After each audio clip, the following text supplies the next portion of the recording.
ពេលវេលាជាតែដើរទៅមុខថ្ងៃខែឆ្នាំក៏ជាតែកន្លងផុតទៅម៉ែឪក៏កាន់ចាស់ជ្រះហើយកូនឲ្យជួកូនយកភ្នែកមើលមកមនុស្សចាស់ពីអ្នកនេះផងដើម្បីឲ្យដឹងថាសភាពនៃការរស់នៅរបស់ពួកគាត់យ៉ាងម៉េចខ្លះហើយតើគាត់ពិសាបានទង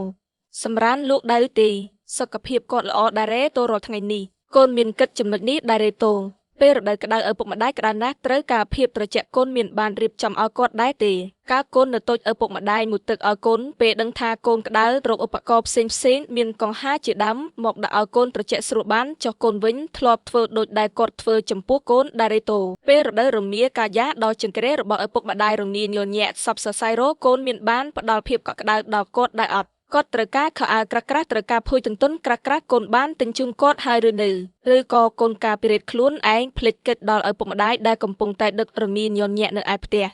ចូលកូនសំណឹងមើលទៅអតីតកាលគឺកាលកូននៅពីតូចថាតើម៉ែធ្វើរួចខ្លះនៅពេលដែលកូនរងារមែអោបផ្ដល់ភាពកក់ក្ដៅដល់កូនម៉ែរករបស់ការពីអាកាសធាតុត្រជាក់ដល់កូនឲ្យកូននៅយ៉ាងកក់ក្ដៅទាំងផ្លូវកាយទាំងផ្លូវចិត្តឥឡូវដល់ពលលេខលមករងាវិញហើយត្រូវការភាពកក់ក្ដៅពីកូនតើកូនផ្ដល់ឲ្យម៉ែឪបានទេកូនប្រុសស្រីទាំងឡាយឲ្យម៉ែឪក្តៅណាស់នៅភ្លេចដល់រដូវក្តៅមកដល់ម្ដងខ្លួនប្រានម៉ែឪក្តៅស្ទើរព្រេកព្រោះកូនមិនគិតគូរក៏របស់ការពារកម្ដៅឲ្យម៉ែឪហើយមើលពិតជារត្រីនាណានៅភ្លេចដល់រដូវរងាឈានចូលមកដល់តើកូនទៅណាអស់ហើយហេតុអ្វីបានជាកូនបានមកម្លេមើលកូនទុកឲ្យម៉ែឪរងាដេកាដល់ណាទៀតទៅកូនមិនអានតែមើលដែលចាស់ជ្រារងាញញាក់កំពុងដង្ហោហើយសូមភាពកក់ក្តៅពីកូនត្រឹកងុយមានភាពភក្តីចំពោះម៉ែឪផងណាកូនកូនកុំមើលរំលងឃើញអ្នកដៃទីសំខាន់ជាឪពុកម្ដាយខ្លួនឯងឲ្យសោះព្រោះគេមិនបានបង្កើតយើងដូចជាឪពុកម្ដាយយើងទេចូលកូនគិតដល់ចំណុចនេះផង